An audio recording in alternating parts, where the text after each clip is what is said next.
Girl on campus once drew Longhorn. Every girl except me. Now, I could have sworn that I owned a cowboy hat. I don't know why I was so sure that I did, because I don't. But this fedora will have to do. Martha, what's up, girl? You're looking good today. I give him a once-over. He looks the same as he always does, which you could pretty much say about every person. Hi, Drew. He pulls out the chair across from me and sits down at my table. Then he flashes his infamous smile. So, what are you doing here? I look down at my sandwich, then blank up at him. Eating lunch? He doesn't catch my sarcasm. Did I seriously have a crush on this guy? Cool, cool. So, why'd you leave the party early last week? Things were just getting good between them. I resist the urge to roll my eyes. Clearly, he doesn't remember putting his tongue down Tiller's throat. I had to, study. Speaking of, I better get to class. I go to stand up, but he puts a hand on my arm to stop. Whoa there, what's the rush? I wanted to ask you something. You got any plans tomorrow? I narrow my eyes with suspicion. Why? The wet part. Yeah, it really says the wet part. That's what the part is called. The wet part. I want you to go. That gets my attention. The wet party is the most exclusive pool party on campus. Only the most popular students get invited, and it sounds like I just got in. Really? I clear my throat to hide my surprise. I have to play it cool. Maybe what time? Starts at noon. Delta House. He reaches in his pocket and pulls out a ticket. His smile widens in challenge as he holds it out. You in? A part of me wants to decline. A wild party like this isn't exactly my scene. But then I think about everything that happened last weekend, and I know I'm up for his challenge. Can I bring a friend? Depends. Is your friend a girl? Yes. He grins wider still, then pulls out a...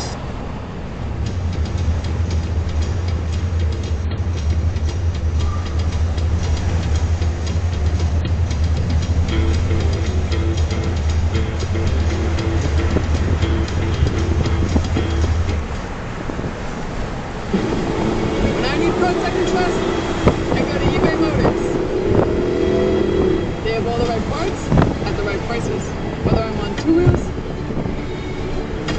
4 wheels,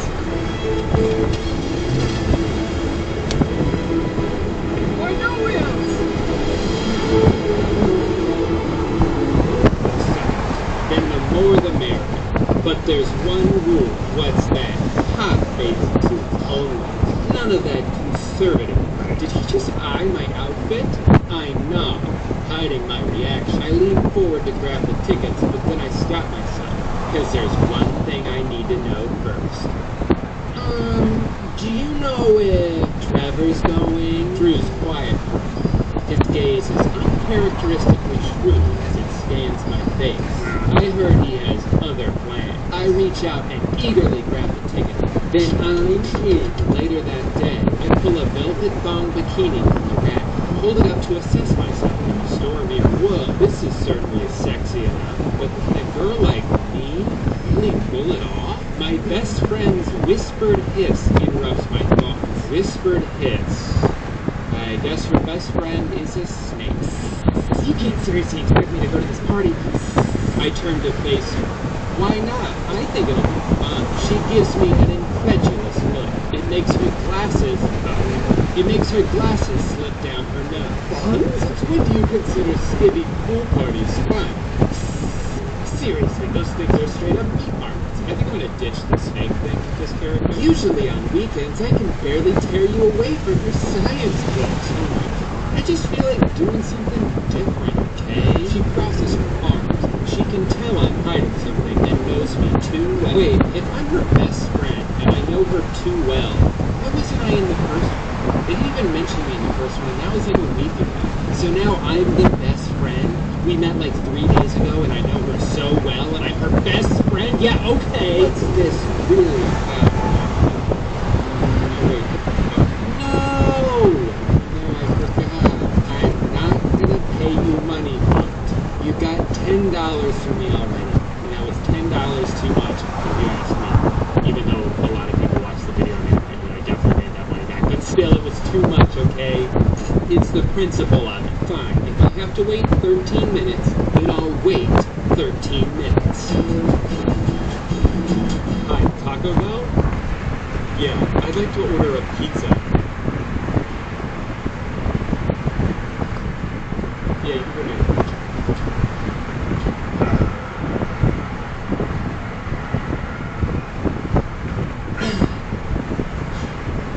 3. Nothing to see here, just folding my clothes. Not plugging anything. For a while. Oh, wait, good time. Anyway, what's this really about, Martha? You've been acting weird all week. Does this have anything to do with Trevor Holt? I know I gave her a southern accent, but I'm gonna roll with it. I blow out a long breath. It absolutely does. But I haven't wanted to say anything out loud. Deciding I need to tell her the whole truth, I gather my courage and finally meet her gaze. You know how I told you about our kiss last night? Yeah. Well, afterward, Trevor turned me down. What do you mean? I asked him to, I feel my face heat. I can't say the words, but Deb apparently doesn't have the same problem. Oh my God! You asked him to take your virginity? Ew! I didn't say it like that. I asked him if he wanted to sleep with me, and then he turned me down. Deb rears back in shock. This time, her glasses fall off her face. What? After the kiss, we go to my room. We talked for hours, and then I rub a hand over it, trying not to let my humiliation. And then that was it. I put sex on the table, and he bolted. Trevor Holt bolted. Trevor Holt. Deb looks floored, and I don't blame her. Trevor never runs away from sex. He runs toward it. He's the guy with the one-night stand, Bob. You know his reputation. You don't have to remind me. I put my head into my hands.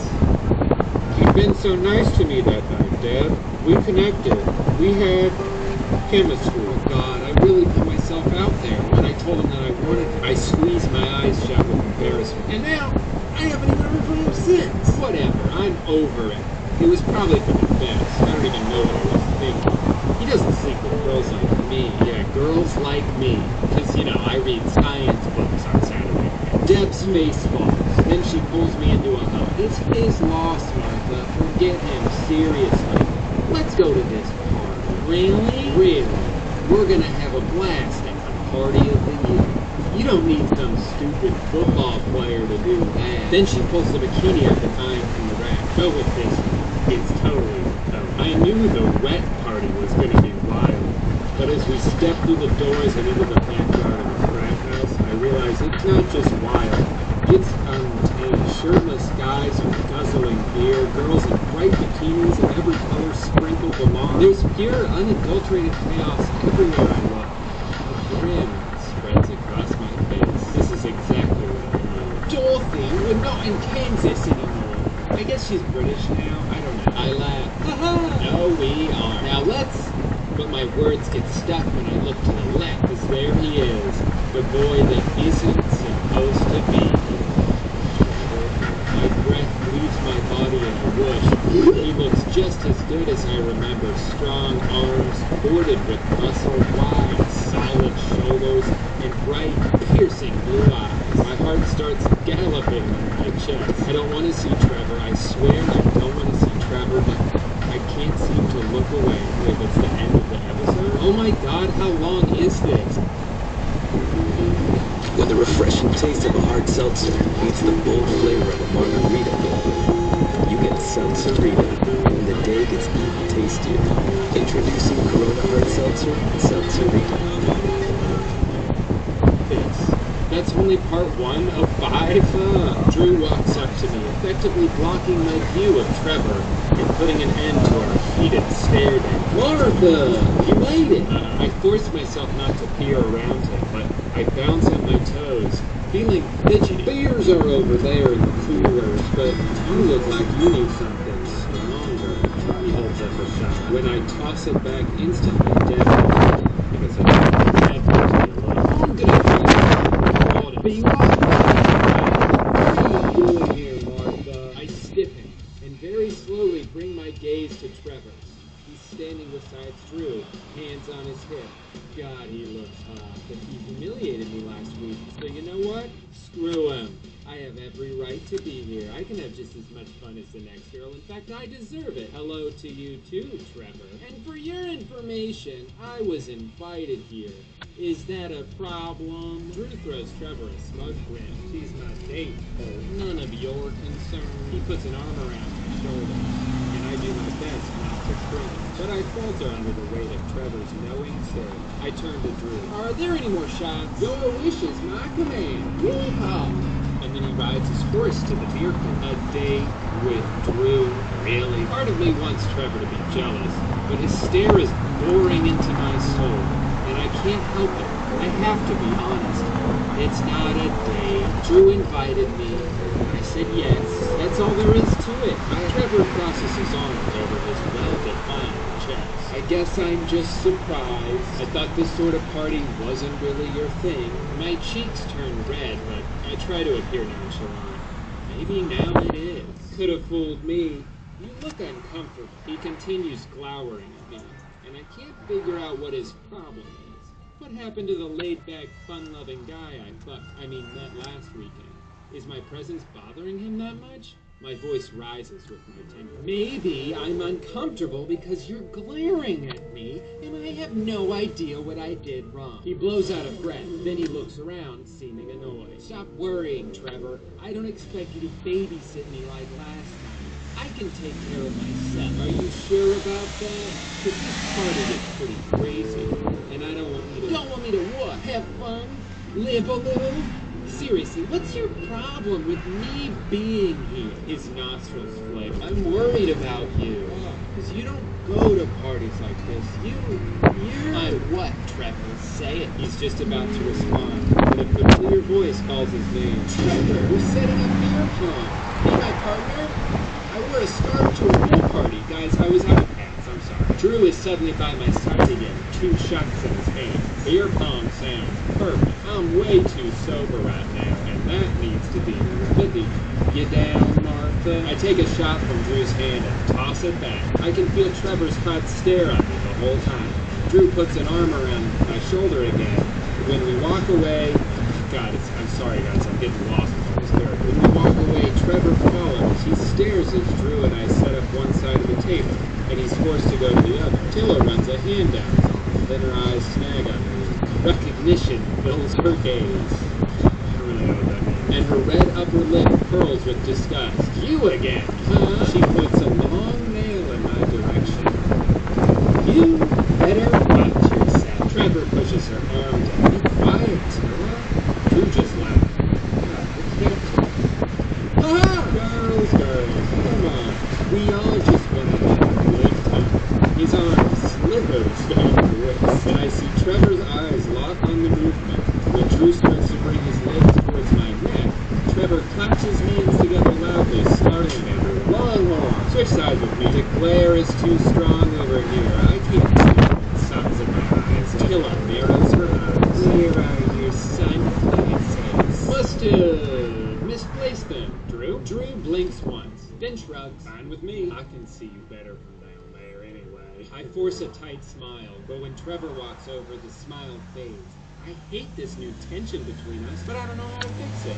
I suddenly feel Tilla's eyes on me again. Drew might not have cared about the partner switch, but I can tell she isn't happy about it. Her hands are crossed under her ample chest. You know, not every detail is necessary. She looks me up and down, her head to toe, smirking at my conservative sundress, and then she smiles wickedly. I say we make this more interesting.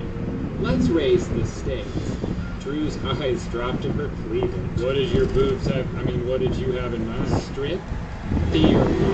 But if I have to start taking things off, you won't know which character is which. You kicked off your study session with a lo-fi playlist, but now you really need to focus. Turn your phone screen off, but keep your music on. Try YouTube Premium on us. I'm game. How does it work? Every time Drew or I sink a cup, one of you has to remove an article of clothing, and she licks her lips at Trevor, and vice versa. I shrug, trying to look casual. Sounds easy enough. As Drew and Tilla finish setting up their cups, Trevor puts a hand on my arm. I don't think this is such a good idea. I swing angry eyes his way. What is it? Playing strip beer pong or me coming to this party in the first place. That's not what I mean. It's not that I don't want you here, but that I don't think you belong. He pauses to rub a hand over his mouth. You're a sweet girl, Martha, and most of the people here are not. I don't want you to get hurt. I'm 21 years old, Trevor, just like you. I'm not some delicate flower, and if anyone has hurt me here, it's you. Craig, I didn't mean to flirt that last time about Trevor. Just explains this. He slapped me and luckily Drew interrupts before he Trevor, let's face off. He tosses a ping pong ball to the far side of the table. Trevor catches the ball easily and sets up against Drew. But when they both throw the ball, it's Trevor's that goes into the cup. Drew just shrugs good-naturedly. That's what I get going up against the quarterback, and he takes full advantage of the situation.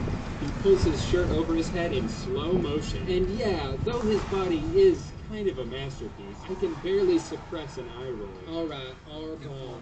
Hope you guys are ready to get naked.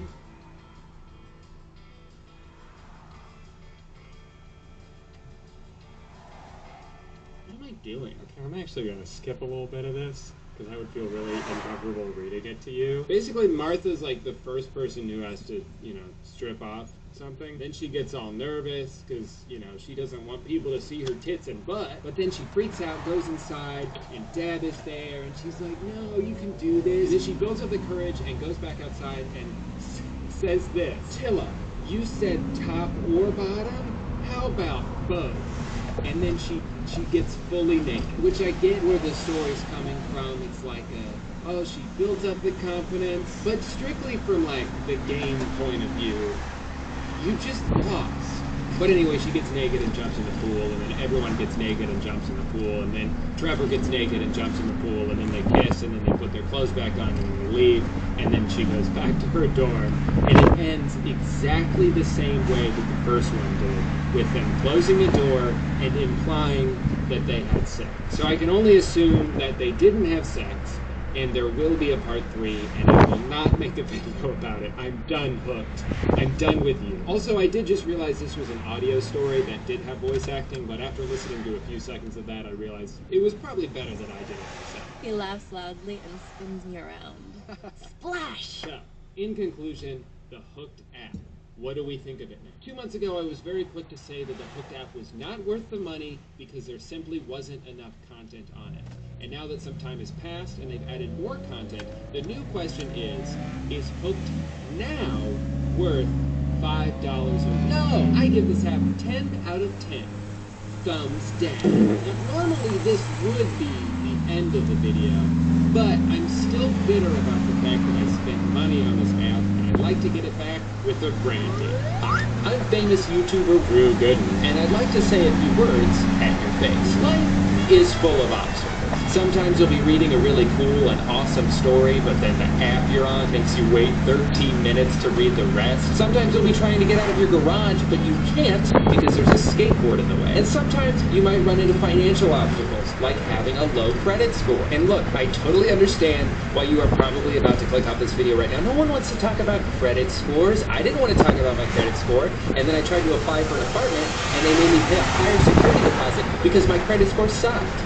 And then I wanted to talk about credit scores, but it was too late. So today I just want to talk to you real quick about something called Experian Boost, a free way to potentially boost your credit score in a matter of minutes. Just by doing the things you're already doing, paying your bills on time, your utilities, your cell phone bill, and did I mention it's free? Experian Boost can potentially help you establish or increase your access to credit. It's safe, it's secure, and it's 100% free. No credit card required. It used to take months in order to increase your credit score. Now you can do it instantly. Most people who use Boost see an increase of 10 points or greater in a matter of minutes. Some obstacles in life are completely insurmountable, and you can feel hopeless trying to get around them yourself. But now there's a way to boost your FICO score instantly for free. Boost is only available at Experian.com/Drew, or you can click the link in the description box. People all across America have already raised their credit scores using Experian Boost, and I invite you to do the same. So if you could RSVP as soon as possible, that'd be great. Mom, this end up coming up. Thank you so much to Experian for sponsoring today's video, and I will see all of you guys at the wet party.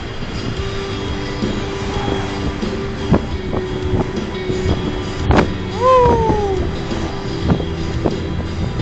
How's the heat, Bubba's? Way too fucking hot! That's what I'm thinking. 106. Welcome to Granite Bay. Today you're gonna cook alive. Holy shit.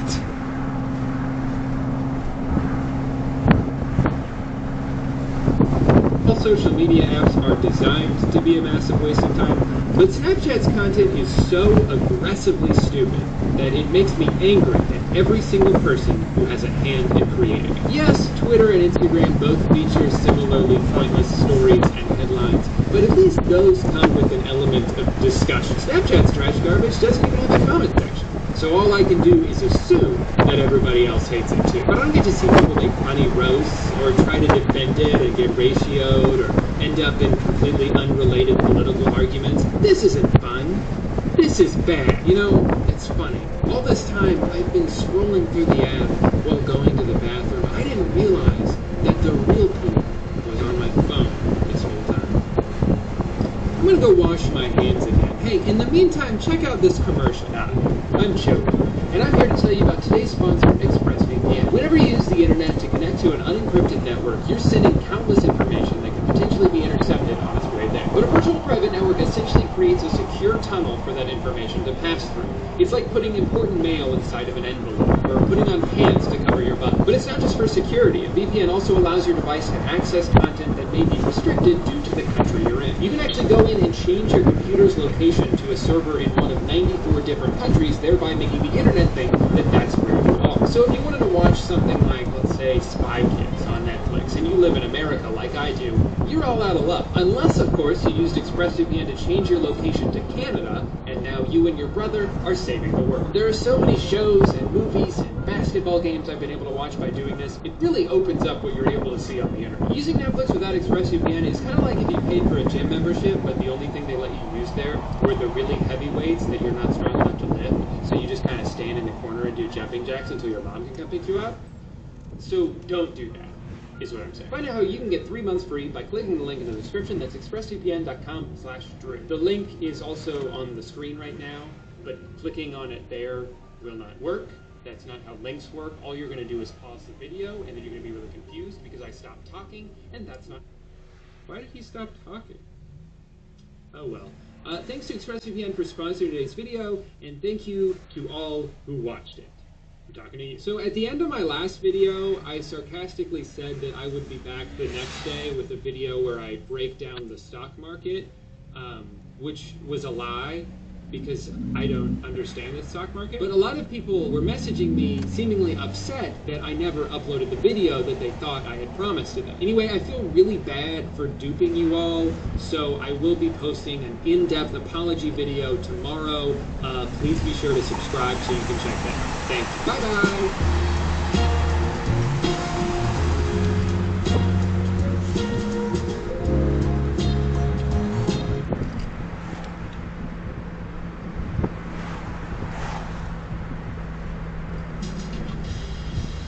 Work hard, play harder. It's Guitar Center's Labor Day sale. Save big, shop the greatest selection, and if you find a better price, we'll match it, guaranteed. Need expert advice? We're here to help, in store or online. Plus, get more time to play and more time to pay with 0% financing for 48 months. Find your spot at Guitar Center.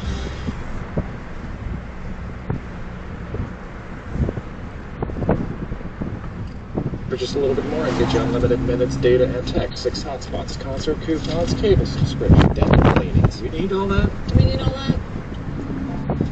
I wouldn't think so. You should use Consumer Cellular. You have everything you need, nothing you don't. I'll throw in this tiny little fan. Car wash voucher? Light up something expensive. Think you lost. Get the exact same coverage as the nation's leading carriers, all the talk, text, and data you need, starting at $20. Consumer Cellular.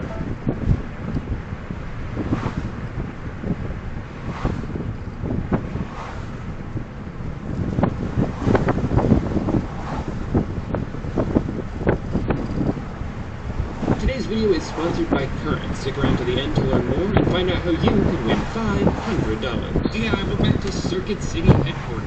Sorry I haven't uploaded in a few weeks. I sat down in my move pod and could not get back. Lucky for me, it's the world's least comfortable chair. I would set it on fire, but I'm afraid he'd survive and attempt to retaliate. Anyway, y'all ever heard of TikTok? Of course you have. Maybe you've also heard of a show on Netflix called The Circle. Well, Awesomeness TV, the production company behind almost every Noah Centineo movie, has decided to combine those two things into the world's first, and hopefully last, TikTok star reality show. I say it's similar to the show on Netflix because it's also a competition based on social rankings, but where The Circle has people catfishing in anonymity and using hashtags and text conversations, the Awesomeness TV show is just a bunch of 19-year-olds yelling at each other. You're ugly anyways. That's why Coley doesn't even want to you. Even better, they're all from Florida. This is Project 305, a group of friends and creators from Miami who have one common goal: be the next big influencer. Sounds easy enough, right? Yes. And don't you dare try to tell me it's not. Over the next 10 episodes, each of the members have to prove they have the creative chops of an influencer and the personality traits to go with it. Alright guys, this won't be easy. You're gonna have to prove that you have the personality of a TikTok influencer. Do you think you can handle that? Perfect. Yo, what's up? My name is Owen. I am the best person in the house. I'm the best looking. I'm the most outgoing, and I am the most fun. I already regret it. This next guy is actually pretty cool. He's my favorite. My name is Raul Ancio. I'm 19 years old. I'm still a full-time med student. I'm a content creator for the same reason I want to become a dentist, to bring people confidence through their smile. What a nice guy. He does not belong in this house. Everyone else is like, yo, I'm here to make TikToks, and you can sub. And Raul's just like, hey, can you guys keep it down? I got dentist homework. I brought all my energy drinks, 2 suitcases of candy. I got like packets of sugar. She brought packets of sugar? This morning everyone had eggs. I had 9 bags of sugar. Oh, right, because she eats them for breakfast. Why did I even ask? Everyone has a limit. It's time to be the host. What? Oh shit, time to see who the host is. Honestly, I feel like it's gonna be like Brent Rivera, like Nicki Gavin or something like that. Either Brent Rivera or Ben Azir. I'll be Brent. Come on, Brent. Surprise. Go, Alex. Daddy Alex? I feel like I should know who this person is based on their reactions, but I don't. Where this show really shines, though, is in the competitions. These newborn babies are ruthless competitors. The first one is kind of lame, though. They just had to guess what other people's personal questions were, things like that sort of thing. Her pet's name is Mouse, and it's a mouse. That's so dumb. Really, it was just an excuse to push them into the pool in slow motion. But guess who wins? That's right, my boy Raul. Of course, the nicest guy in the house won this competition because he's a good listener. And what's his prize? He gets to ask the host for advice. And what advice did he want? And I just wanted to hear if you have any tips for me about how to connect with people from awesome. He just wants to know how to make friends. What a good person. What a wholesome guy. Maybe these people aren't so bad after all. The boys and I are wearing flannels tonight. We're looking fly. We're looking cute. Flannel Bros! Let's get it. And we're back. So they've been here for like 20 minutes and there's already drama. She's shady style. This is the first day. It is day 1. Drama. Luckily, Coley has a brilliant idea to bring everyone together. Okay, I have an idea. To get us all closer, let's all say one thing we don't like about each other, and then something we like. Guys, I know how to get off on the right foot. Let's all insult each other. Don't worry though, she realizes her mistake and corrects herself. Actually, forget something we like. Just we don't like. Okay, well, but close enough. That was the most cringy thing ever. To round out episode 1, they all had to rank each other like they do in the circle, and the results will be revealed in episode 2, which I also won. So far, though, the rankings don't seem to matter much. I mean, I guess it did determine how they got paired up for the next challenge, but the way they did it seemed a little arbitrary, like they were just trying to rig it. 1 is with 8, 3 is with 6. And then 4 and 2, obviously, I mean, that's just how this works. That's what we were going to do the whole time. So there's a series of competitions on day 2, starting with the lipstick challenge. Your goal is to put lipstick on your partner as accurately as possible. The team whose lipstick looks the worst will be eliminated. So one person has to use their arms without looking and then over all of the other people shouting instructions inches away from each other. It's a simple enough challenge, except one team cheated. Larry, because you took your hand out from behind your back and wiped your face, your team is eliminated. As soon as Raul was done, she turned around and tried to fix it with her finger. Larry, because you removed your hands from behind your back, and Giovanni, because you were looking at Coley the entire time, your team is eliminated. And then they got eliminated too, because he was just staring at her face the whole time. The point of the challenge is that you can't see what you're doing, and he just leaned over her shoulder like, oh, this isn't so hard, your lips are right here. And then this team Save more with Metro by T-Mobile. Get one line of unlimited 5G for just $40, period. That's the lowest price in prepaid. So you can enjoy more moments that matter. Save more, only at Metro.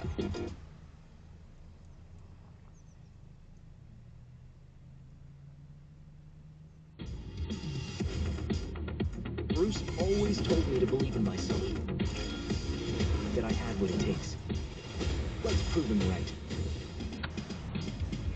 Pre-order now. Get the 233 custom Batcycle skin.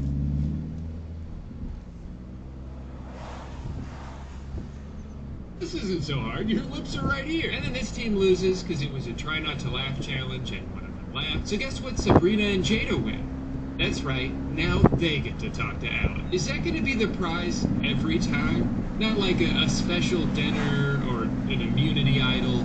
They just get to go ask David Dobrik Jr. one question. Side note, I had never heard of Alex before this video, but sometimes I would hear him talk and think, man, he sounds like David. Do your best. So I looked at him, okay, yeah, that's not just me, that's like his whole thing. I guess that just makes it even funnier to me that his advice to Raul was, be yourself, when he's formed his entire online identity around another person. Anyway, he seems like a nice enough guy. I'm not here to shit on him. I just don't understand why having a conversation with him is such a coveted prize in this game. Maybe it's just because you get to go into the other room for 5 minutes while everybody else continues to yell at each other. I'm not gonna give you an apology if I don't need it. It's bro. Time to get back into it with some rankings. I still don't understand what these are for, but maybe it'll make sense eventually. You already know what I'm going. No, I do not. Sabrina. I did not know. Morning, everyone, and welcome to the War Zone. Let's fucking go, dude. Well, not exactly. Turns out what they actually mean is they're doing what they call an obstacle course, but talk dances. Yeah, they're like that. No, I don't think I will be watching the full dances, but thanks for the offer. So Giovanni and Sabrina had the fastest times, but Valeria and Julian And that's the best content. yeah, with that. And for the final round, they did a swing test where the winners get to, say it with me, talk to Alex. Gave us so many tips. Work together, don't be afraid to be yourself. I see a lot, especially in this industry, where, it's very easy to become someone you're not. After doing a real quick anti-vape PSA, I used to vape because all my friends would do it. they revealed the new rankings, and everybody's yelling again. Why am I watching this? I hate everyone here and I know it. Couldn't have said it better myself. So I'm going to put Jada at the bottom. Jada. Okay, they keep ranking people, but no one gets voted out. So what is the point of the ranking? Jada's practically to do it for her. That's it. I'm done. Y'all be here no more. Okay, let's go. But we're 3 episodes in, and no one has been voted. I thought that would be part of the game. I guess I don't understand. Wow, really exciting challenge in day 4. They're doing trivia. What shape is the like button on TikTok? Won't be nearly as fun to watch as all those popular dances were, but at least this gives me a chance to play along at home. Well, girl, we're Noah Beck and Griffin Johnson beeping over.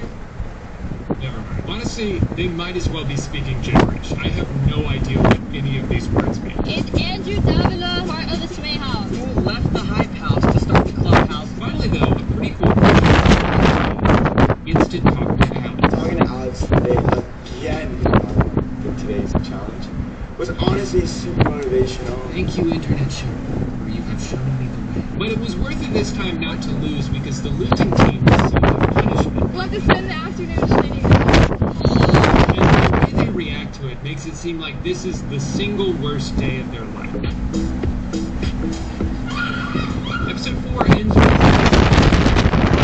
them screaming and kissing. gotta say, I'm happy for Raul.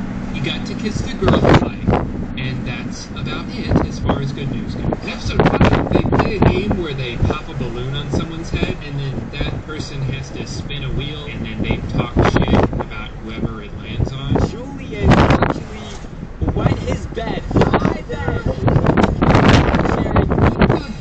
Are you serious?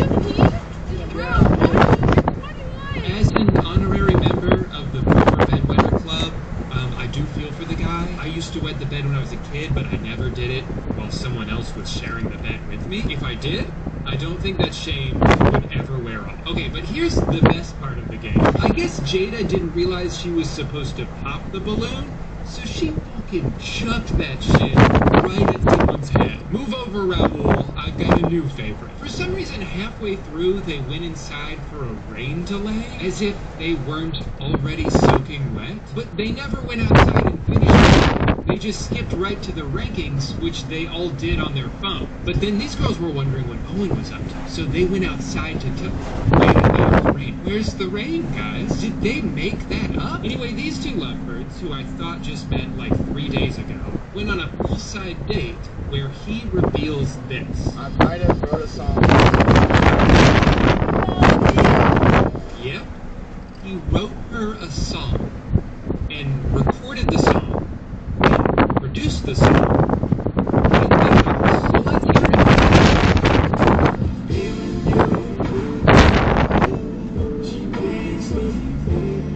I just want to be with you forever. She makes me pancakes. This show is the best. Guess what? Now it's Jada who gets to ask for advice. If I was to give you my best advice, I'd say is let your guard down a little bit, get to know the people, show them that you're not a threat, because I feel like they may view you as a threat. That's actually really good advice. Thank you, Rose Messiah. Your infinite wisdom shall prove valuable. We are the same age. Wait a minute. There's a phone number you can text for exclusive next influencer content. Hello? Is this the number for exclusive? Is this the number?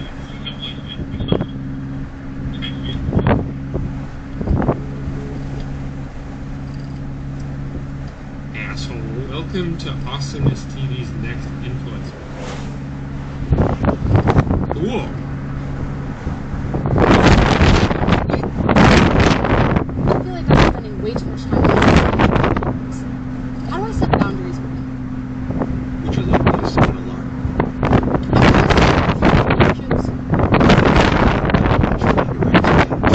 If I'm so scared of rejection, then why did I pick a job that's based on rejection? I mean, don't you find that interesting? That's what I found very interesting on the web.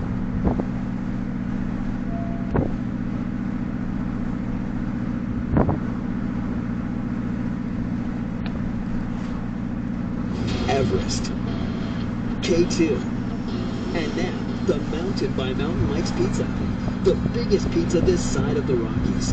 The mountain-sized pizza is a massive 20 inches wide, delivering and a mountain of toppings. Fresh, finest ingredients, dough made fresh daily with 100% whole milk mozzarella cheese. To the edge, it's time to go big. Order yours now by using our mobile app.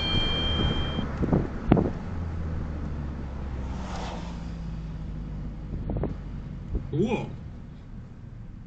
That was worth it. Alright, nice simple sponge challenge on day 6. Should be pretty fun, right? Well, not for this group of adult toddlers. Don't cheat! Don't be cheating! We're literally walking. It's fun! Hey, shut the f*** up! And neither assaulted a joke. These people are the physical embodiment of, if I just talk louder, that means I'm right. I came here to learn!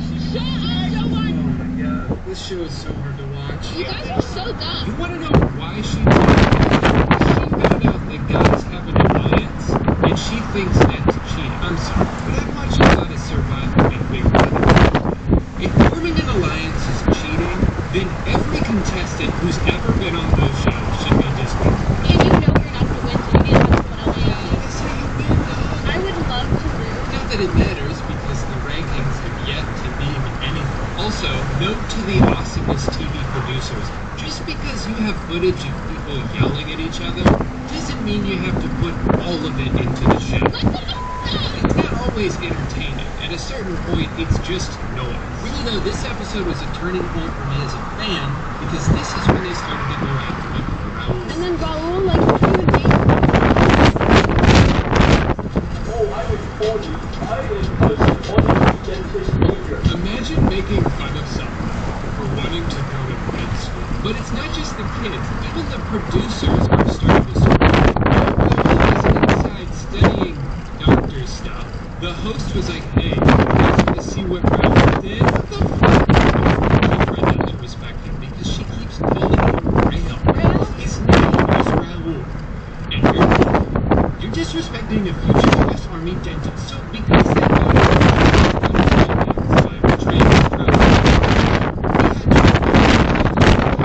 and the boys knew exactly what to do.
David Dobrik to be his big brother, and Gabby wants to go home. I want to leave this house. Like, everyone's being so mean. I don't blame her. These people are so mean to each other, it's actually insane. Get your hands off of me, you shouting!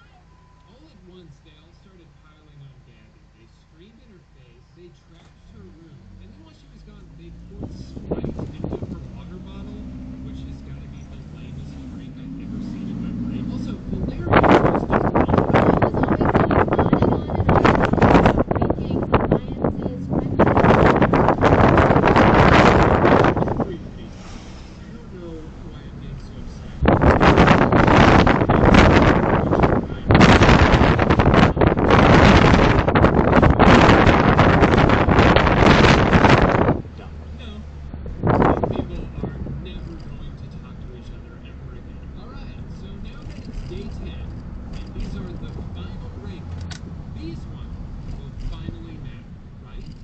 determine the winner? No, for 10 straight days, the rankings meant nothing. They still mean nothing because the winner is chosen by Alex. The winner of the competition and Austria's TV's next influencer is Owen Holt. Oh my god! Named all his candy. Raul got robbed. It's probably for the best anyway. The grand prize was a shiny with Austria's TV, and I would hate for him to have to drop out of med school just to do that. I was relieved while reading the comments that most people were also hate watching me. I don't think anyone was like,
process which goes to the algorithm. Learn them all on secretstofame.com. I will give you access for $1. Like, this is so, like, fuck this guy.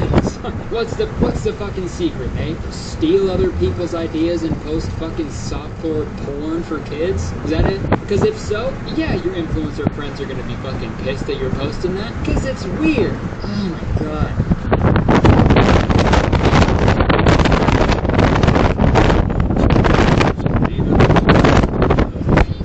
Get YouTube Premium. All you do, no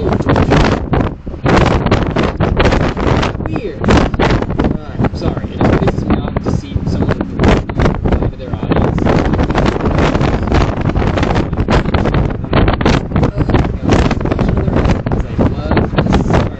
the first stage viral to gaining over 10 million total followers.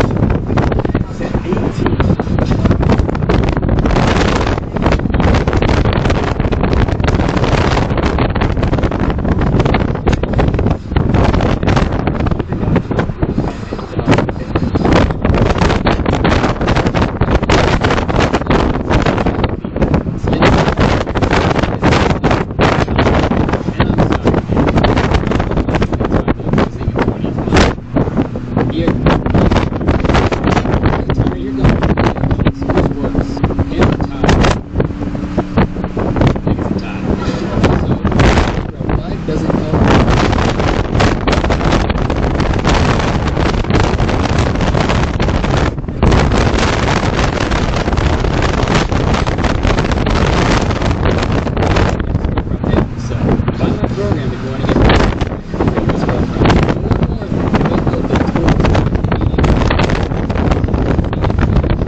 The damn thing. To be honest, I almost scrapped this whole video idea. I was that close, but I had one more idea. While researching the Secrets of Fame program, I stumbled upon a YouTuber named Michael who already made a video about this topic a few months ago. So I sent him a DM.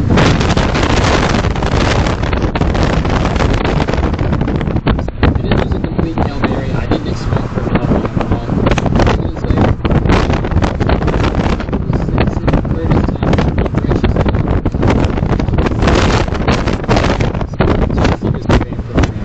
typed it in, and I was in. So huge shout out to Michael.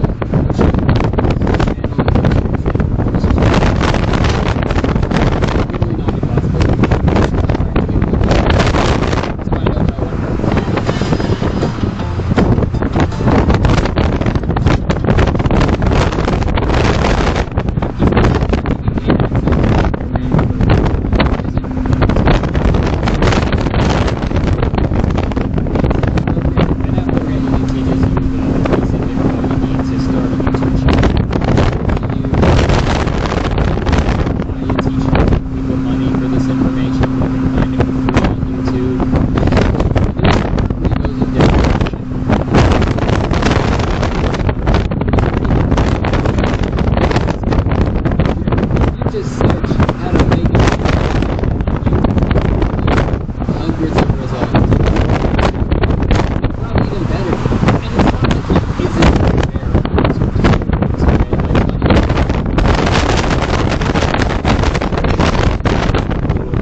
consistency is good. That's Same gas station. But it's not necessarily necessary. For example, I usually post my videos on Instagram, but a few weeks ago I posted a video about Travis Scott on Tuesday, and I literally never upload on Tuesdays. That video is my best performance video out of the last 10. Nate Bus!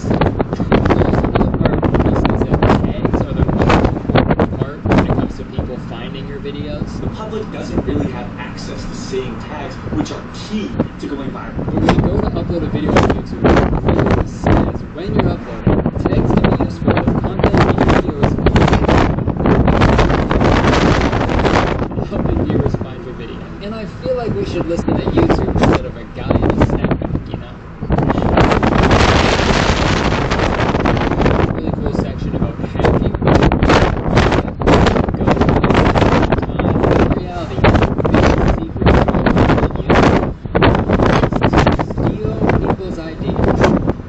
straight up. And seeing maybe an influencer with 2,000 subscribers, about 1 million views on a video, viral idea, and then you go make that viral idea. I'm wondering, this is the thing he is very adamant about. You are searching for videos that have millions of views or hundreds of thousands of views and have worked. You steal the idea, you steal the thumbnail, you steal the title, word for word. You post the exact same title, word for word. And like, I already know the thumbnail, but like, hearing him admit it, it's fucking crazy. And I'm sure stealing content gets you views. But that is such a gross thing to be teaching to your young, impressionable audience. Like, it's one thing to just say that in a free YouTube video, but to charge someone $200 and you tell them to just copy other creators? Shame. Shame on you, Nate Garner. Nate Garner, I hardly know her. The most original joke ever. And I'm not gonna sit here. I'm gonna sit here. No, I'm not gonna sit here and say I'm the first person to do commentary videos, because that'd be insane. Originality died with Fateful Findings, okay? That was the last original idea. The Lion King is just Cat Hamlet. Finding Nemo is fish taken. There is no originality anymore. But at least, like, try, you know? Like, imagine if I put out a video called That's Cringe, Epic Morning Routine. And it was like me and Jacob, we made the exact same jokes as Cody and Noel did in their video. Dude, they would both fly to Toronto and kick my ass, and I deserve it. I don't know, there was a lot of great little gems in the 3 hours of content I watched, but the more I watched it, the more curious I got. You know, I kept thinking to myself, if I implemented the things he said to a T in one video, would that video go viral, just like he promised? I don't know. Thanks for watching. See you. Nah, there's only one way to find out, right? So, come along.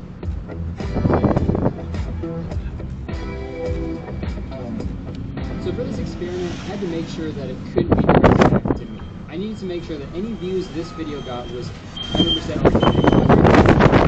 A while back.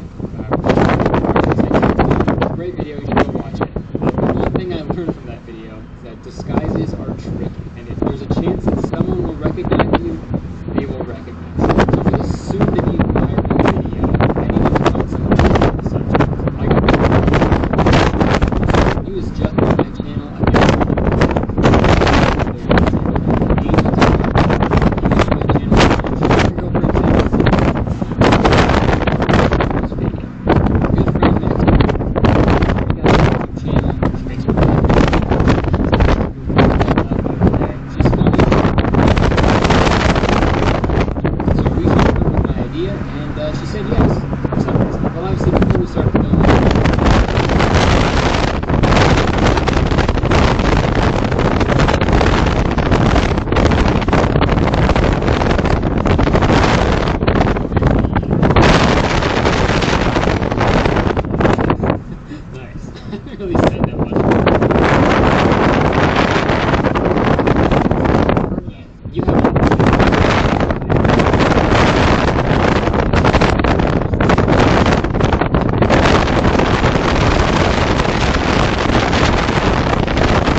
next interaction, Joanna is very nervous about how content others are with their current life.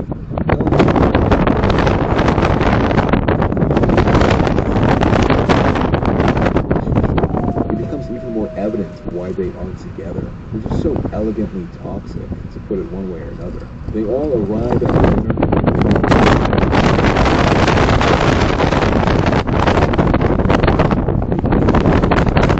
It's not real.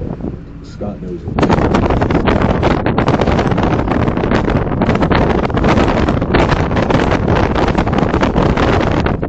Placing an emphasis on the two men in front. The funny thing about this exchange is how they're both on the same side. Power over each other. They both want to grasp it, but can't because of their own feelings and the advantages of the other. Kyle is making a swim.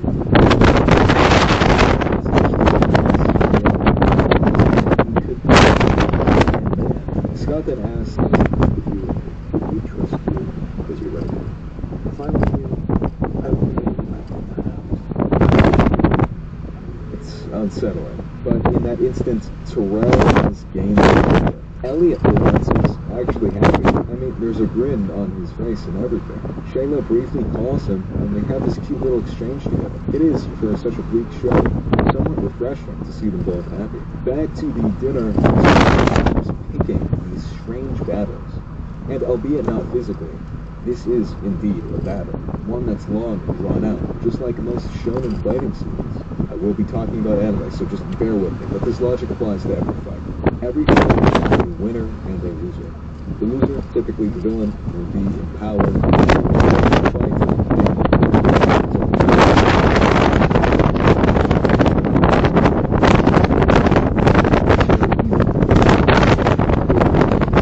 A second win, forcing the winner, typically the protagonist, into a dark state, and finally a surge of power flows through the winner, thus allowing them to win. So it's interesting to see how this fight supports my expectations.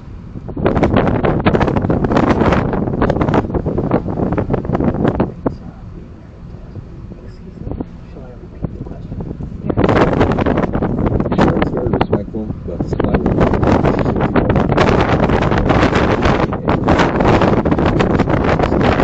follows her into the bathroom, casually walking. She's confused, but accepts the situation for what it is, questioning whether she's nice. Something. It's basically destiny.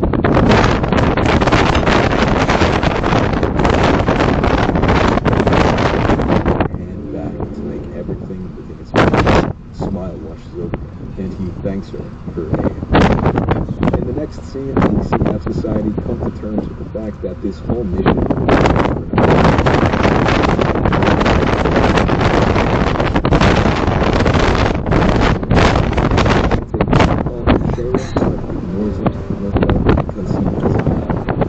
Darlene wants to continue with this. Wants to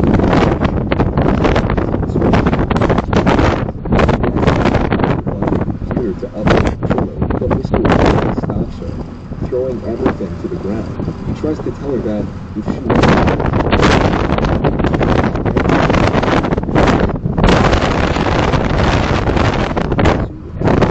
making him the one in charge. There's also an audio cue that plays, demonstrating to the audience that Mr. Robot will no longer be talking. Darlene begs him to allow her to execute the program, but all she receives is silence.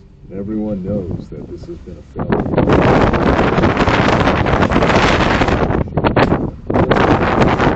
Little moments that add up to this greater story. As such, Vera, initially thought of as someone who's there for a quick plot point, is now coming back. He believes that he has a close attachment to Elliot and that they were meant to be together. Meanwhile, Angela decides to go on a run, reaching a fork in the road. The symbolism for this is painfully obvious, knowing that she's going down a road she can't come back from. On one side, she can choose to continue her life as normally as possible, picking up a new job and finding a new boyfriend, or, on the other side, she can continue down a path of despair, ultimately leading to her untimely demise. The conclusion.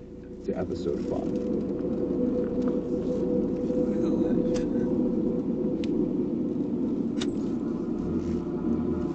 This episode begins with Shayla and Elliot sitting together in a small diner, wondering why things have worked out this way.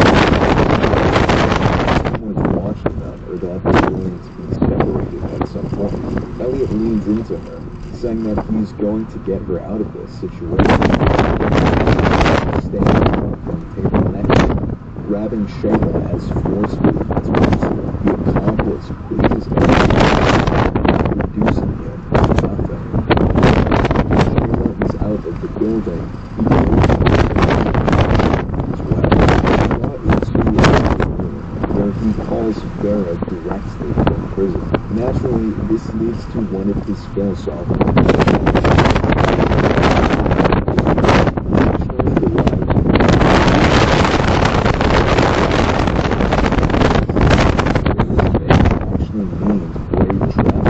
and it's coincidentally his Twitter handle.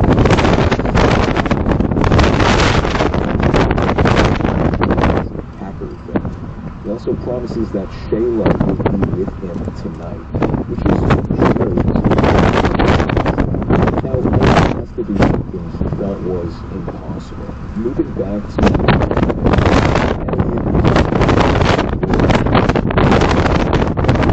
this episode, he will be forced,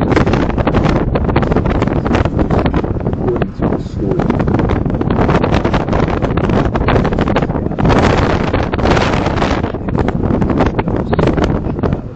Vera's brother, Isaac, and his accomplice guide Elliot back home. As soon as out of this situation, opting to hack Isaac's phone. Meanwhile, Angela is fighting case against the Washington Township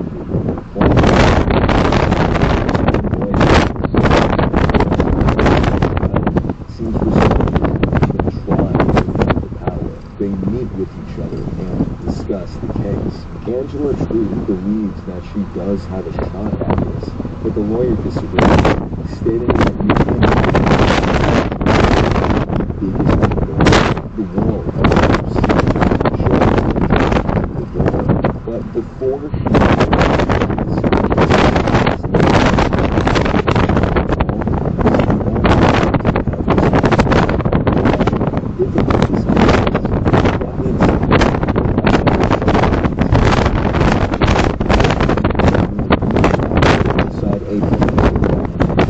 that one will pick them up and sure enough, one of the officers decides to test it out, inserting it into his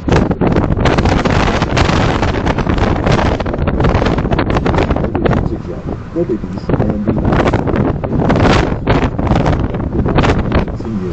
His antivirus kicks into the stopping the from fully his current situation.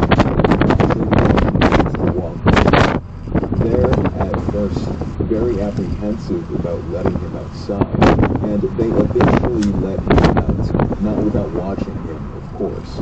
A peculiar detail of, frankly, this entire episode isn't framed in prison or anything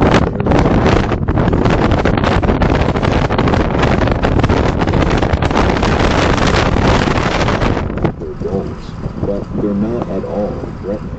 Take this next exchange, for instance. The blood. You wrote in the flash drives doesn't work. Without it, there's no way you can get out.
next scene, we see Angela still talking to the lawyer, who says that this person is single-handedly the only way possible for this case to work is if an eyewitness attempts to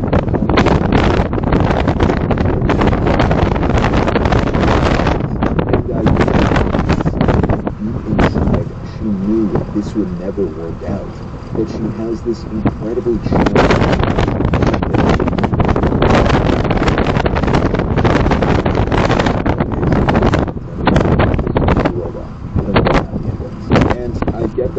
her character is to teach the audience that become irrational and eager, but after a while it becomes annoying. That's mainly why she's my least favorite character. Especially in these earlier episodes, it's frustrating to switch from the A plot, which has all the intensity a viewer could ever want, to the B plot, where Angela is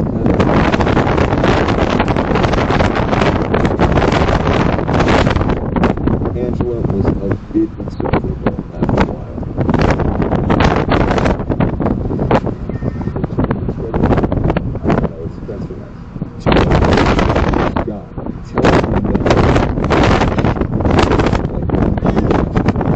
All the others shooting for the position of CTO, they don't matter in the eyes of Terrell. Again, we have another fight between these two guards. The others.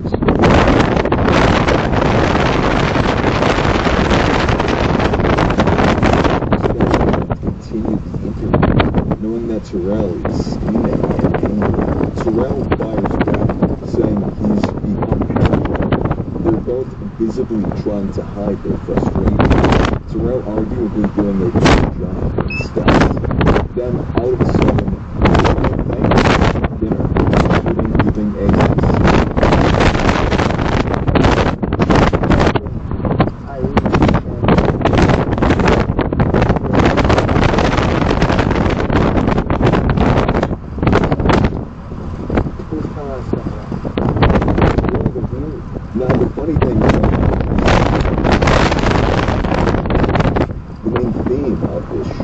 Terrell may act like well assured, but the shot composition contribution is insignificant, whereas Scott fills a decent chunk of the frame.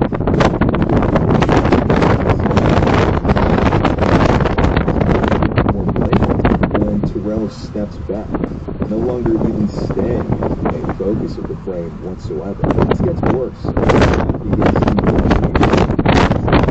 Asking him to finally accept the fact that he will never receive the same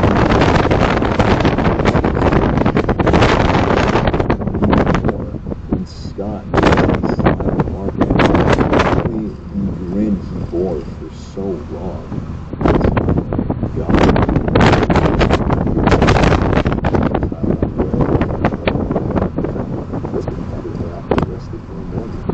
She's still in that.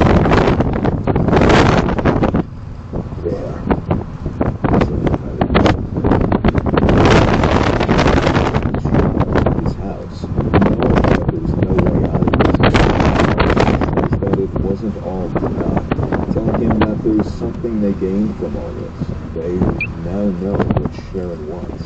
She wants to be wanted. Angela shows him let her in. Isaac lets him outside, keeping close surveillance on his whereabouts, not letting him leave about how she wants to change the world. With Nayar, their previous lawyer, she can't tell him about it just yet, but she has a fair amount of confidence. Elliot tells her you can go back to partial captivity. And Mr. Robot rears his head, saying that the logical thing to do is Shayla being his first actual love interest. There's no way he can simply toss that away. Mr. Robot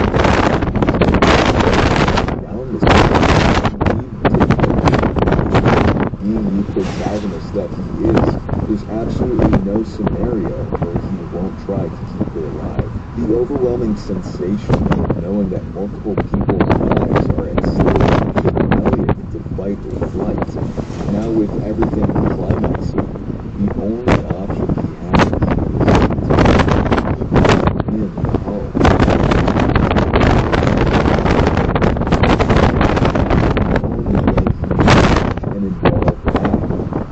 to go to the prison at this very instant. Plan. With all correctional facilities, you must leave your belongings in front. All it takes is for Elliot and Vera's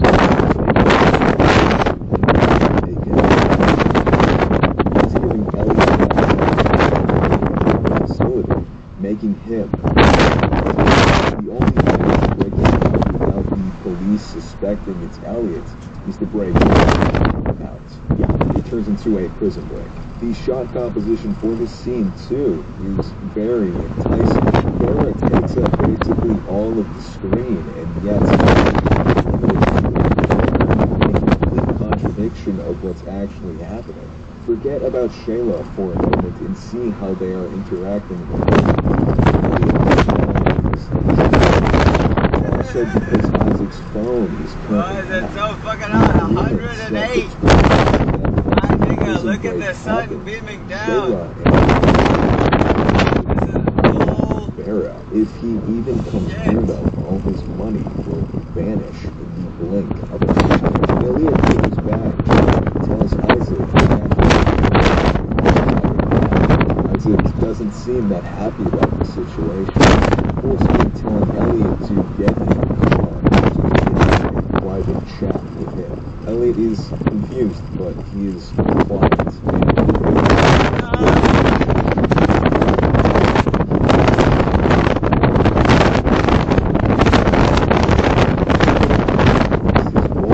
Him to be in prison. The only way for Isaac to survive all this is if he allowing Vera to go freely out of prison. Vera knows that Isaac is the reason he's in this hellhole. It's the constant tweets documenting their every crime. Yeah, nobody's that bad. Obviously. It's a matter of who kills the other first, and the best card to be played now is to let Vera out. Moves the gun after a second's worth of contemplation. To fully execute the plan, Darlene walks up to a cop car located on the ID of the computer, sending it to Elliot.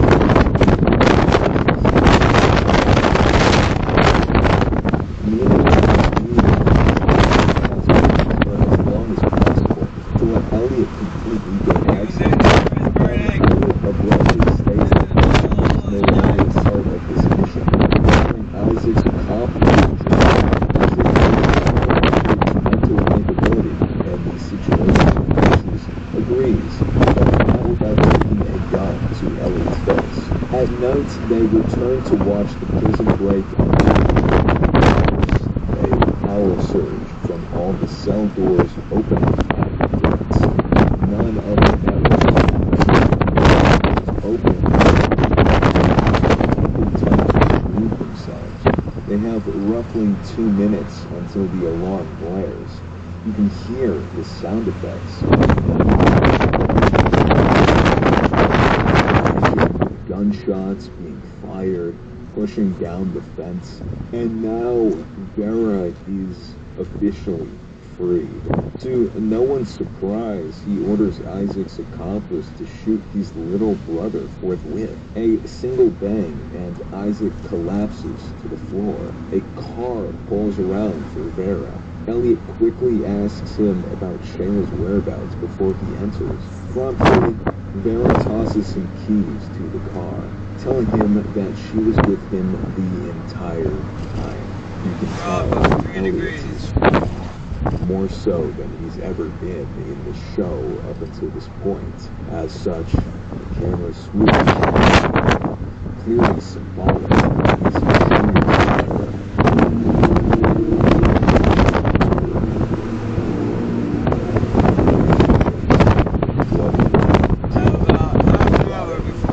This entire, just like Steel Mountain, has led to a point of Elliot doesn't yell, he doesn't break it. To episode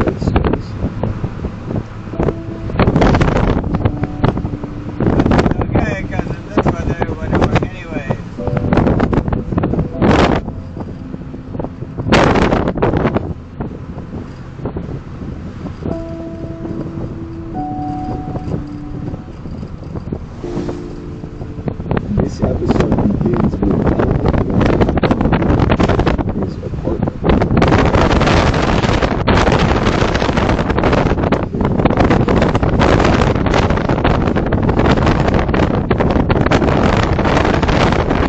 He has a fit.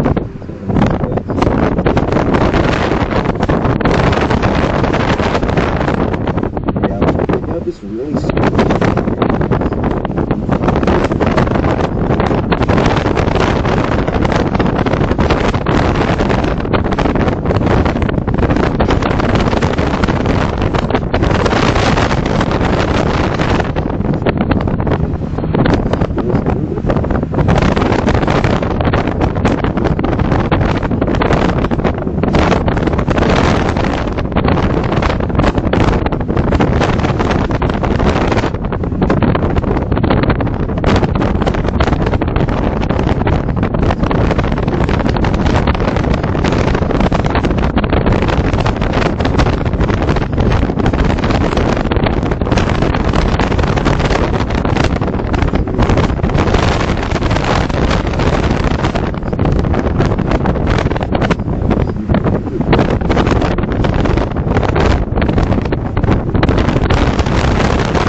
reassures them.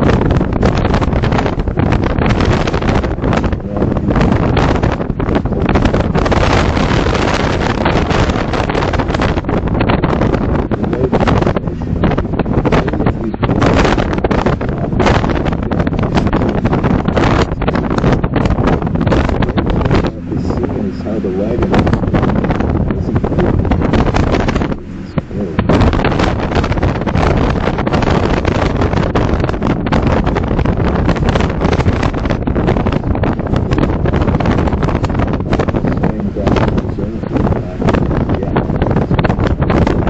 to himself about what it would be like if he had access to other people's source code.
When they're finally unveiled,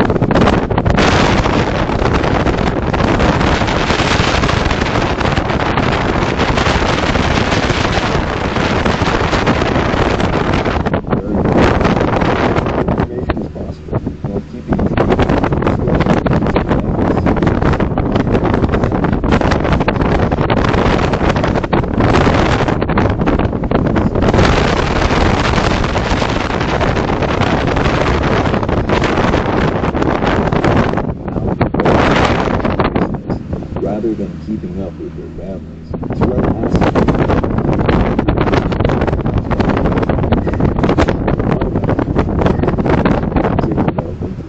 the exact sense that he's laughing by saying he enjoys art. And then this happens.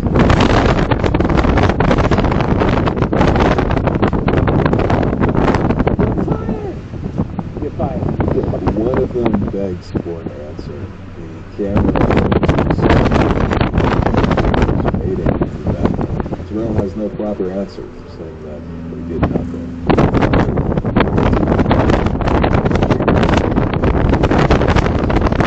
It's just sort of like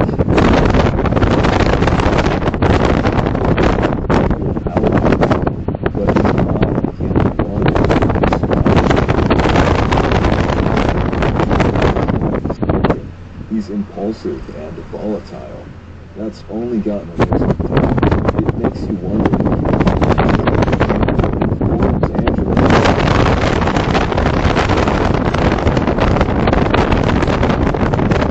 complete and total immunity.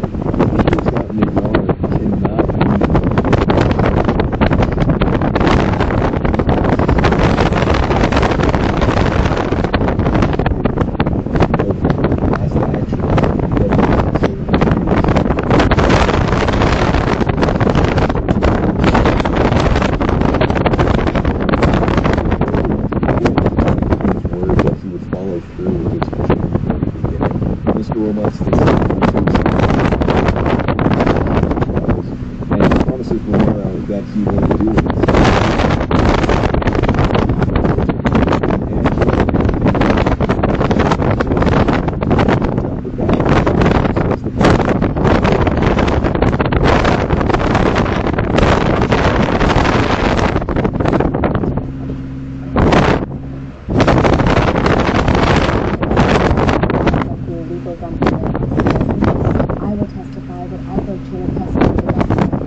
saying that he's willing to answer the question.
The only true thing to remember is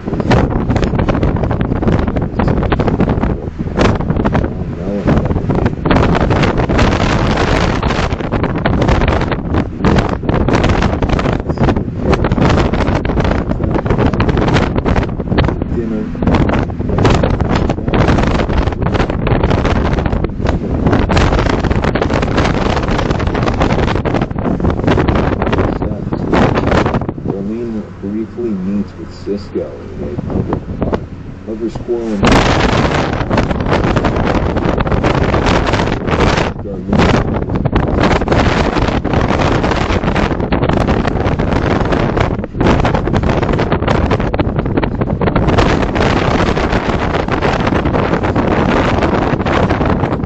officially announced as the CTO of Evilboy. There's a huge party, and of course, it wouldn't be a celebration without Terrell and Joanna Wellick. Jesus, I am not looking forward to their interaction. Anyway, Terrell is annoyed. Maybe it's not visible. That Sharon tells Scott about the moment.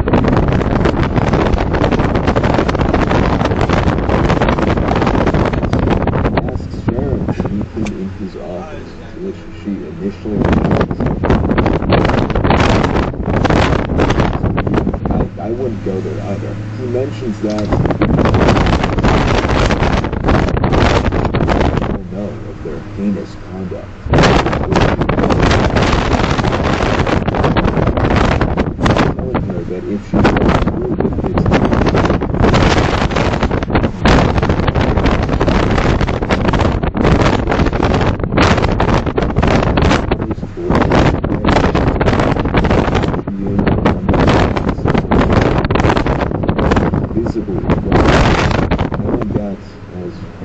said.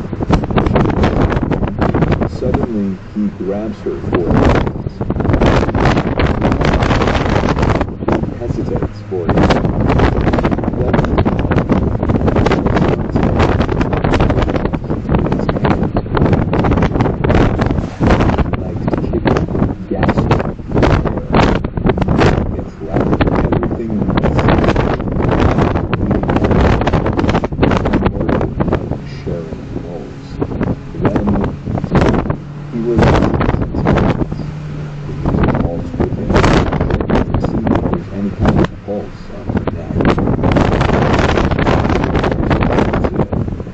Knowing that there's nothing he can do to reverse this.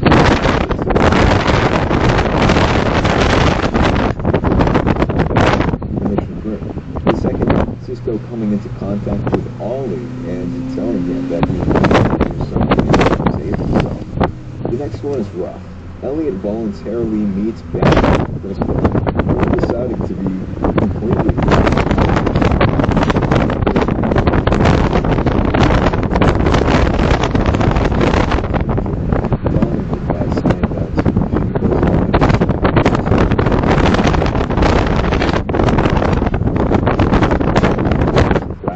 everything about it.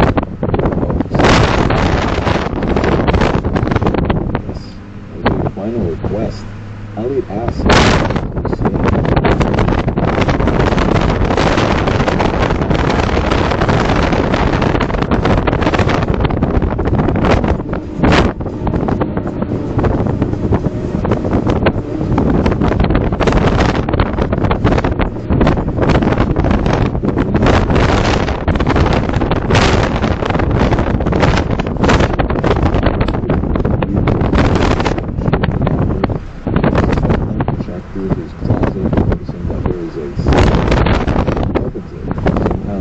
Combination and pulls a gun.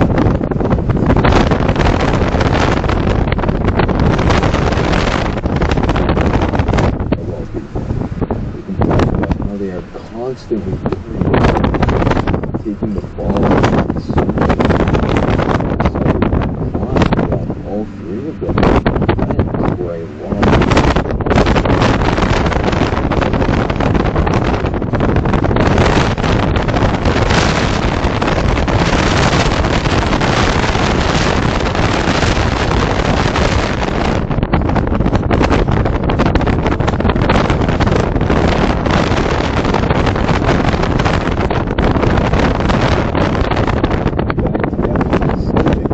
they can follow through on the plan. Everyone has a conclusion. Elliot tries to walk out, Darlene stopping him and handing him the gun.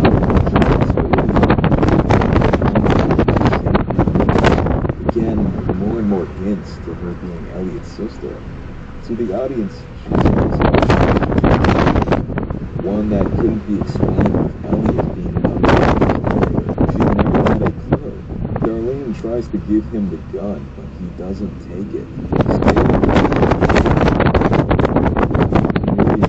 She places it in the popcorn dispenser so he can talk to Terrell, who now needs to bear the burden of killing a woman. This is one of the best scenes in the show. The fact that you don't need any context for it. You just know that it's off.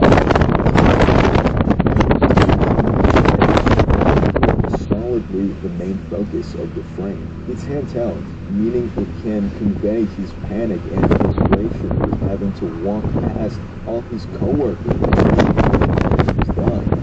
Everyone from his assistant to the man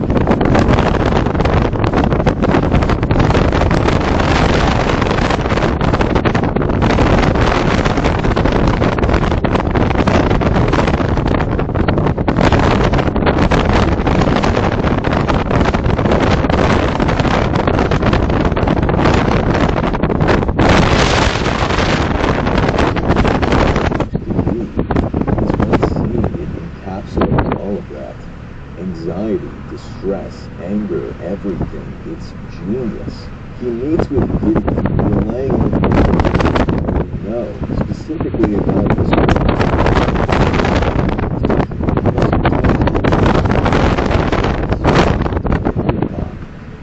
concept of benefit reflects on once he moves to does his own investigation. 30, the server, he notices that his permission to get in has been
signaling that he hasn't told her about the murder yet.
Saying that she's a busy woman, and Elliot has only been allotted 3 minutes of her time, as there are 17 other things on her agenda.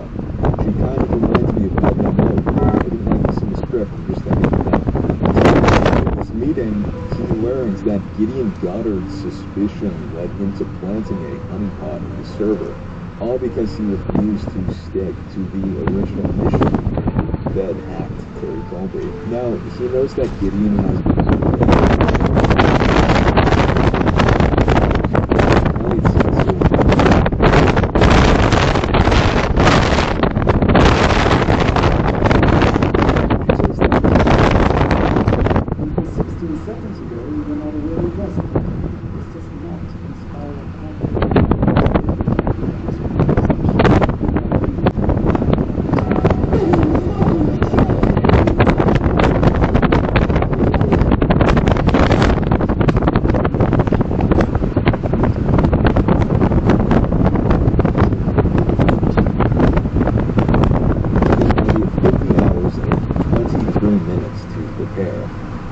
parties are already by then. The happy asking for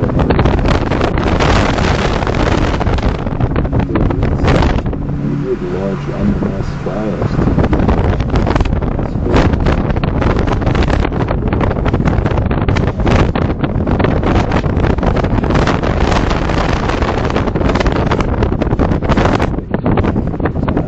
everyone goes into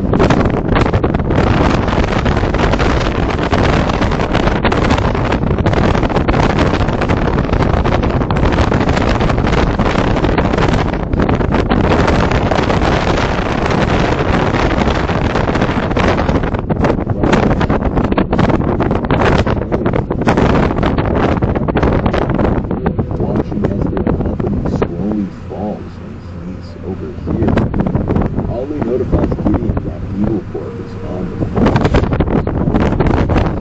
Until later, when Elliot sifted through Gideon's phone, he says that he's someone who came from a good and honest man. To protect the company, he then requests for the honeypot to be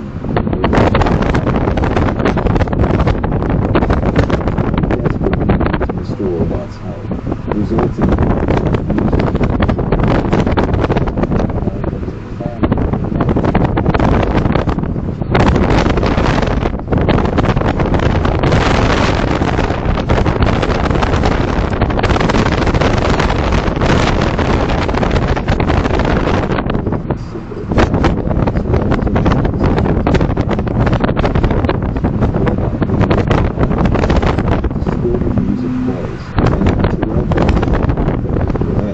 says that he's been working on it a long way.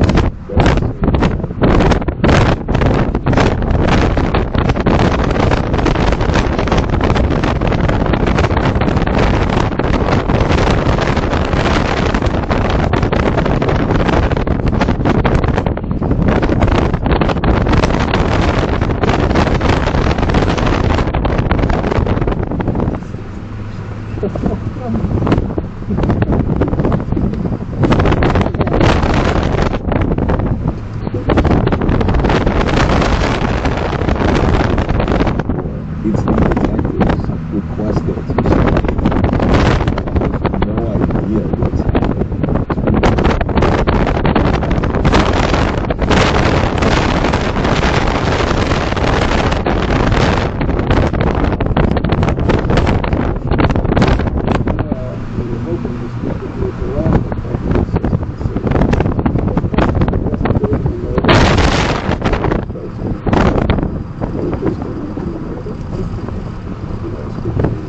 When the detectives say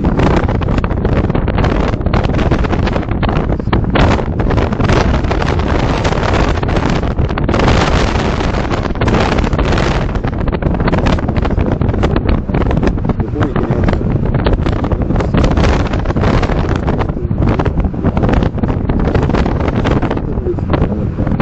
answer, she is still committed.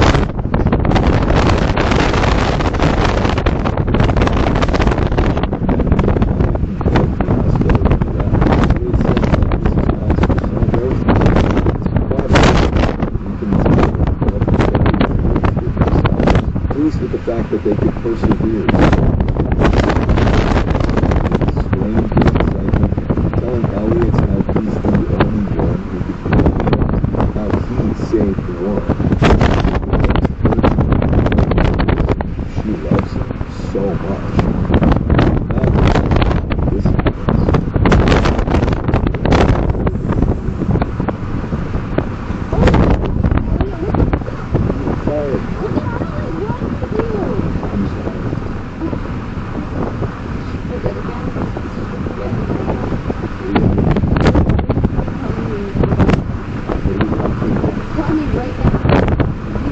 You're going to leave.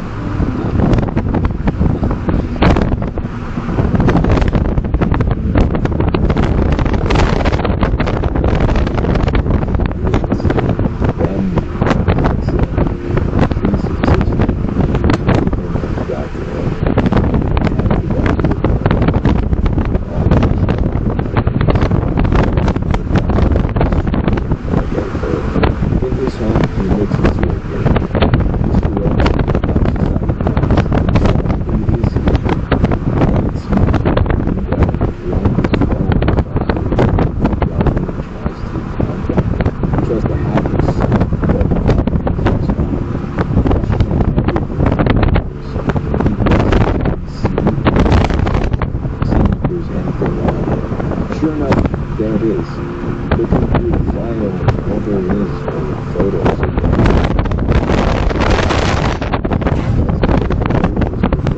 On the shelf, Elliot pulls down an old family.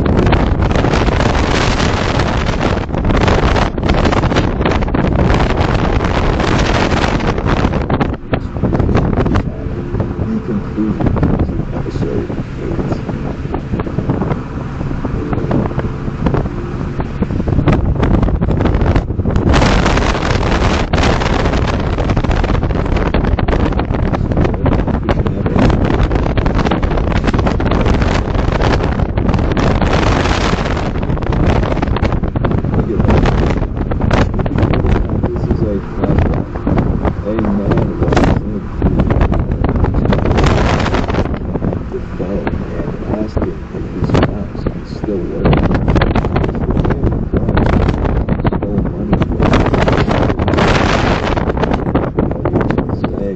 No need to yell, but the man is very adamant about getting his money back. He says he doesn't kerfuffle. I wrote kerfuffle in my script. He doesn't have time for this kerfuffle. What was I doing? And that Mr. Robot needs to give him his money back. And he's telling Mr. Robot that he should call the cops, saying that he's a terrible father for permitting his son to steal. In Steel Mountain, the man brings up how his life's worth has been maxed out in a low-end tech store. Mr. Robot sighs, placing down his newspaper and asking Elliot to come out of the back room. Back rooms. I'm getting so distracted reading this. Elliot immediately confesses to not stealing it. Mr. Robot simply looks at him and asks Elliot to show him the money. There's a brief moment of silence between the two of them. This is the first scene to show us how Elliot got into tech, and although it didn't happen, or is heavily embellished to preserve purity, it does give us some insight into Elliot as a character. Time copper stargate. Mr. Robot asks him. Elliot instead picks on Pulp Fiction, which is a good choice considering neither of those movies have over 55% on Rotten Tomatoes. Mr. Robot coughs, showing that he is currently battling leukemia. They both leave the store, revealing the title of the show on top. A small thing to notice is the score of this scene. It should be a happy moment with the two of them watching a movie together. Come on, let's go. It starts in 15 minutes. I want to get some popcorn. Come on. From the Season 1 perspective, it may be because Mr. Robot has leukemia and it might as well be one of their last fun moments together. But from a Season 4 perspective, you know that none of this is real. His perfect image of his father is just a hoax, just like everything in this world.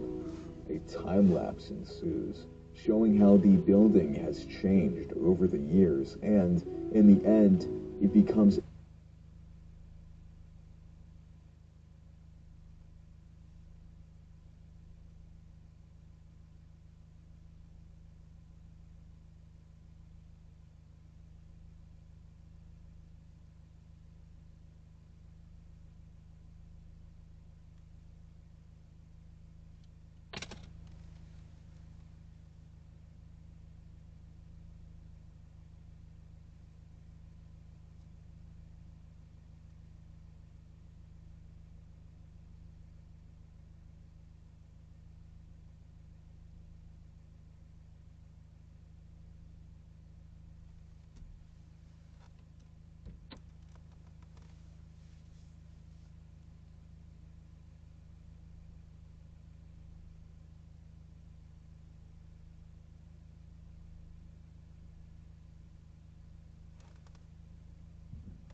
Come on, Bubba. Drink up.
Bubba. Bubba. Come on. Drink, please. Come on. Please, please.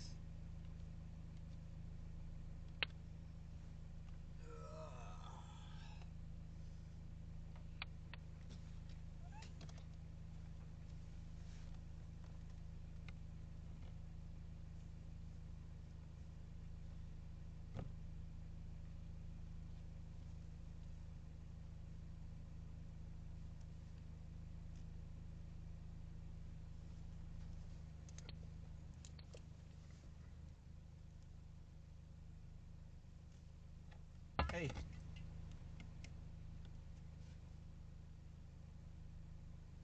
Well, there's stuff sitting there.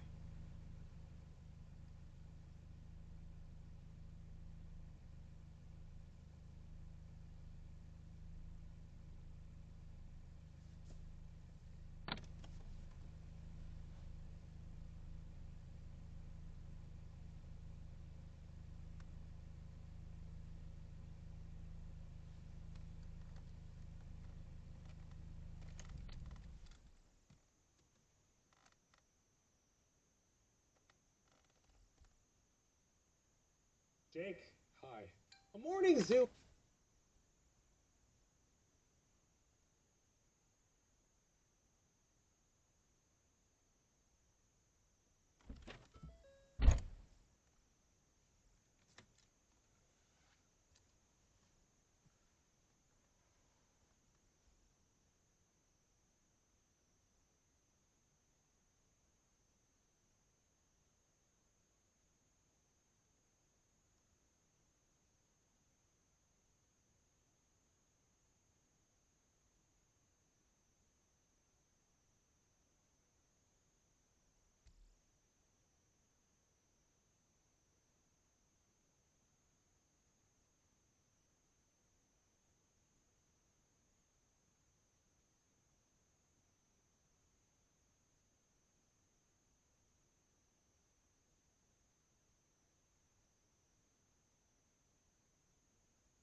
Baba.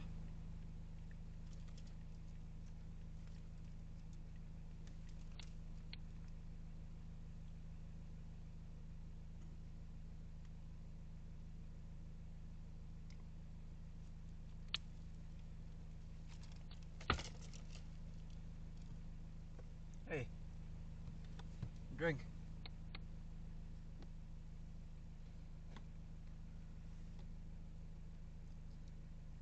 You've got to be the world's dumbest fucking cat, dude. Fucking drink.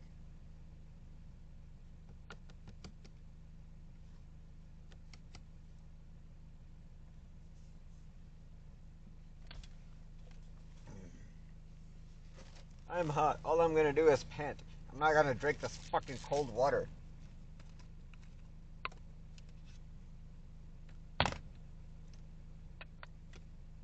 I love you, but sometimes you're the dumbest fucking cat I've ever seen, dude.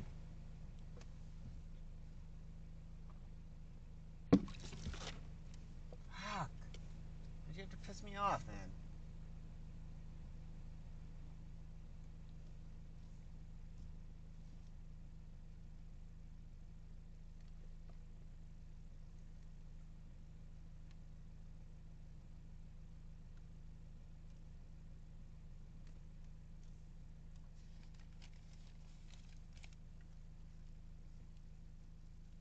You don't understand? I don't fucking understand you. How can you not drink that cold water, dude? Just fucking drink it!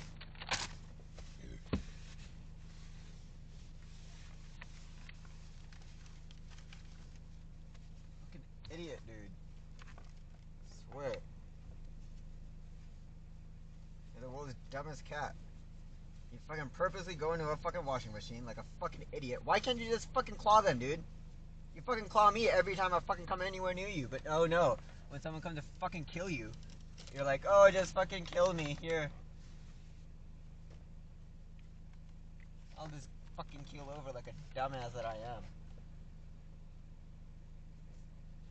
You gonna drink water or no? Huh?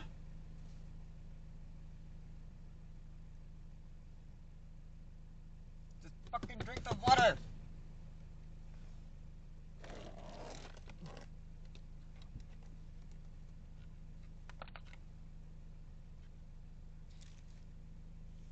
I swear, you're so stupid. You're so fucking